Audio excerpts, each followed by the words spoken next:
अरे दोस्तों, पढ़ते हैं। सिंथेसिस में सिंपल सेंटेंस बनाने के लिए आपको हम बताए थे परिभाषा: सिंपल सेंटेंस, कॉम्प्लेक्स सेंटेंस और कंपाउंड सेंटेंस। सबसे पहले सिंपल सेंटेंस कैसे बनता है, यानी दो या दो से अधिक सिंपल सेंटेंस को मिलाकर एक सिंपल सेंटेंस कैसे बनेगा, उसके बारे में हम लोग चर्चा किए थे। तो उसमें पहला नियम है बाय यूजिंग पार्टिसिपल। मैंने पार्टिसिपल के तीनों प्रकार के बारे में बताया। अब हम पार्टिसिपल का प्रयोग करके कैसे वाक्यों को जोड़ेंगे और कैसे उन्हें लिखेंगे, इन चीजों पर हम लोग आज प्रकाश डालेंगे। तो जैसे आपका एग्जाम्पल दे दे,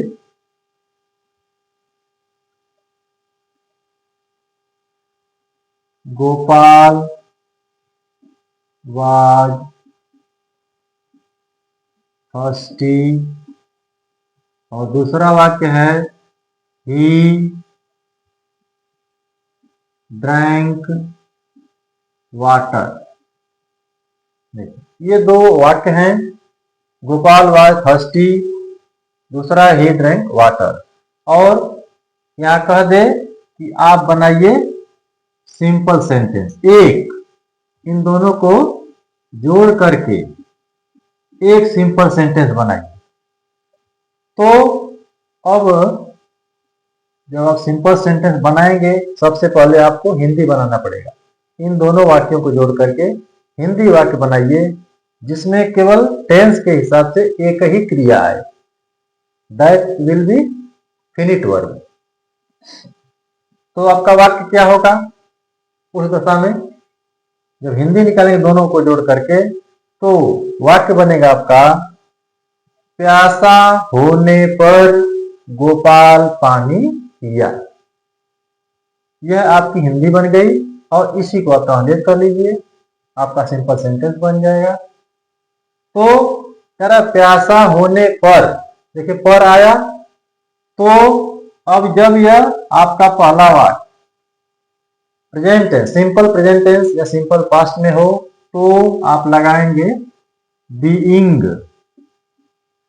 होने पर, क्या होने पर? प्यासा, है ना? तो थर्स्टी। और यहां आप रुकेंगे तो कॉमा दे देंगे। प्यासा होने पर क्या हुआ? देखिए अब इसमें मुख्य जो करता है गोपाल, ये ही तो उसका प्रोनाउन है, तो आप गोपाल को जरूर इसमें शामिल करेंगे, यानी ही को हटा देंगे। Gopal drank water, Gopal drank water. ये आपका एक सिंपल सेंटेंस हो गया, जिसमें इन दोनों वाक्यों का अर्थ शामिल है। और देखते हैं,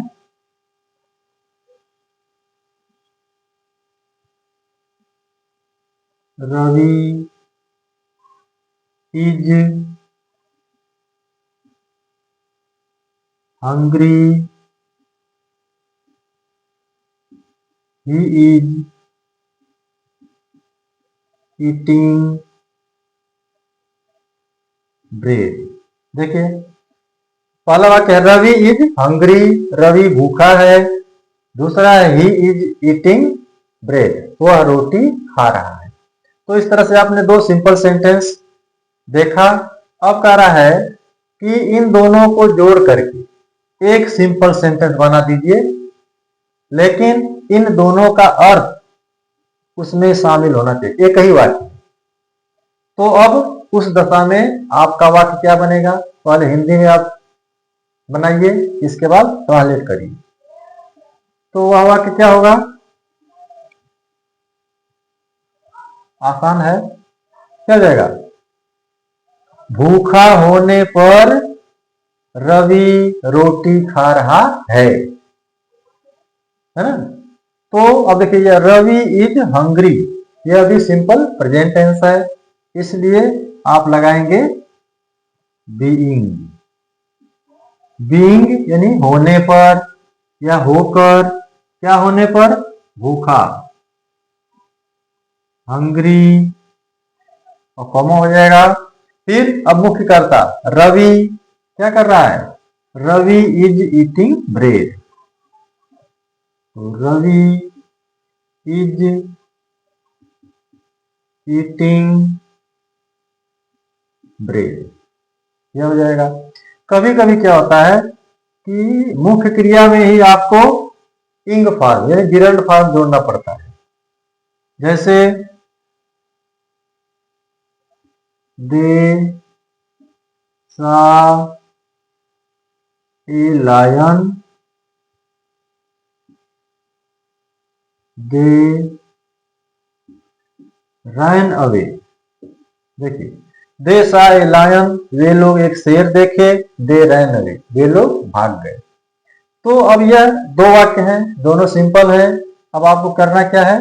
सिंपल ही बनाना है तीसरा वाक्य जिसमें इन दोनों का अर्थ शामिल है। तो पहले आप हिंदी बनाकर देखेंगे सही अर्थ आ रहा है कि नहीं और सिंपल बन रहा है कि नहीं, दोनों चीजें हैं। तो अगर हम हिंदी बनाते हैं वह वाक्य क्या होगा? करा है, वे लोग एक शेर देखे, वे लोग भाग गए। अर्थात एक शेर देखकर वे लोग भाग गए या शेर देखकर वे लोग भाग गए, है ना। इसलिए तो अब देखकर कर आया, अब वही जो मुख्य क्रिया है देखना सी, उसी में आईएनजी यानी इंग फॉर्म लगेगा। तो इसका फर्स्ट फॉर्म हो जाएगा सी और इसी में जोड़ देंगे आईएनजी। सीइंग देखकर, क्या देखकर? ए लायन कॉमा हो जाएगा, क्या हुआ? वे लोग भाग गए। तो यहां देखिए ये दोनों सब्जेक्ट एक ही हैं, एक को लिख देंगे, दे रैन अवे, है ना। यानी एक शेर को देखकर वे लोग भाग गए। देखिए यह आपका एक सटीक वाक्य बन गया। इसमें शब्द कम है लेकिन बात इन दोनों वाक्यों की यह व्यक्त कर रहा है। और देखिए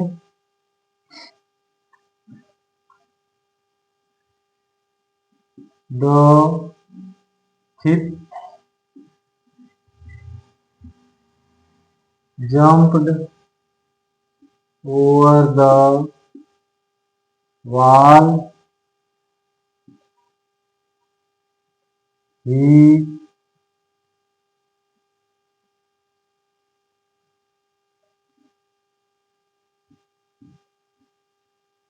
ran away from there।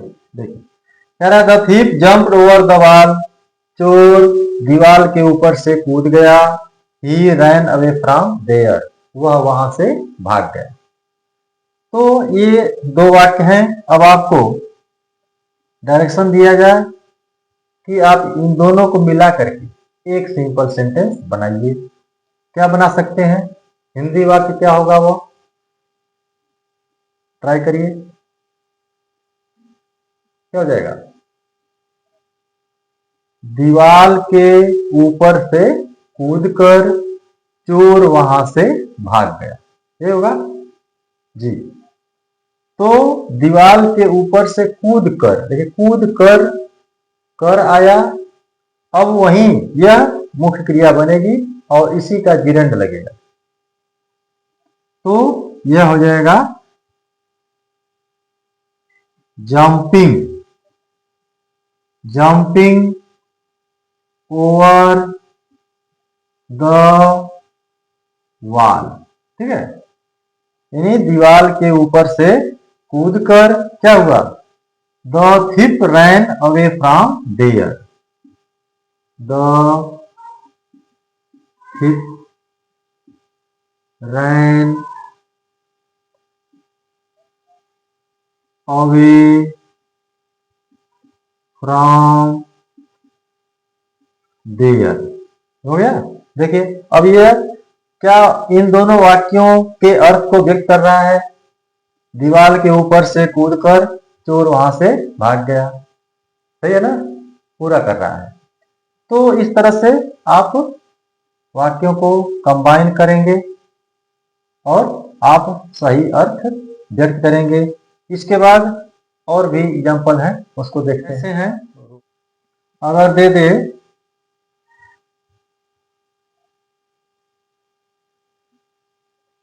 Raman bought a pen, the pen was silver। देखिए कह रहा Raman bought a pen, Raman ने एक कलम खरीदा, द पेन वाज सिल्वर, कलम चांदी की थी। ये दो वाक्य हैं। अब आपको क्या करना है, इनको जोड़ना है जिसमें इन दोनों का भाव शामिल हो जाए, है ना। तो क्या हो जाएगा, हिंदी वाक्य क्या बनेगा, क्या हो जाएगा, रमन ने एक चांदी की कलम खरीदा, है ना। दोनों का अर्थ आ गया, रमन ने एक चांदी की कलम खरीदा। बस अब इसको आपको ट्रांसलेट कर देना है। तो Raman bought a silver pen. देखिए हो गया, दोनों का अर्थ मिला गया। तो इजी है, इस तरह से आप अपनी बात को बढ़िया से व्यक्त कर पाते हैं। और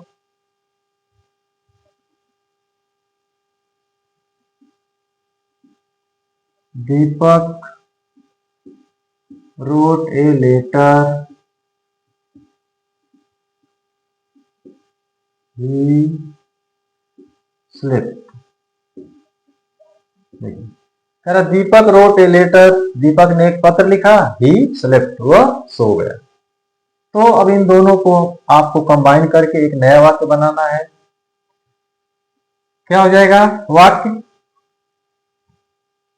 जब हिंदी बनाएंगे आप, क्या हो जाएगा, एक पत्र लिखकर दीपक सो गया, या दूसरे शब्दों में कहें, एक पत्र लिखने के बाद दीपक सो गया। यानी दो तरह से जब हिंदी बन रही है तो दो तरह से आपका सिंथेसिस भी बनेगा। तो पहला जो वाक्य है, एक पत्र लिखकर दीपक सो गया, जब लिखकर आएगा तो देखिए ये पास्ट इंडेफिनिट टेंस है, तो अब इसमें मेन वर्ब में आईएनजी लगेगी। तो राइट, रोट का फर्स्ट फॉर्म राइट हो जाएगा, इसी में आईएनजी लगाना, राइटिंग, लिखकर, ए लेटर, एक पत्र, कॉमा हो जाएगा, क्या हुआ, दीपक सो गया। तो दीपक स्लेप्ट। या जो दूसरा वाक्य आप कह रहे हैं, एक पत्र लिखने के बाद, जब ने के बाद आएगा तो आपको लगाना पड़ेगा हैविंग, और हैविंग ये जो मेन वर्ब है, जो पहला काम है, उसका थर्ड फॉर्म लगेगा। तो ये राइट का third form, written a letter, having written a letter, comma हो जाएगा, क्या हुआ, दीपक सो गया।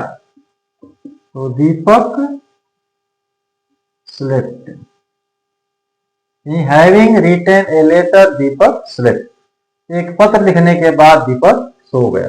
देखिए दो तरह से हो गया, अमूमन वाक्य दो तरह से बनेंगे, ठीक।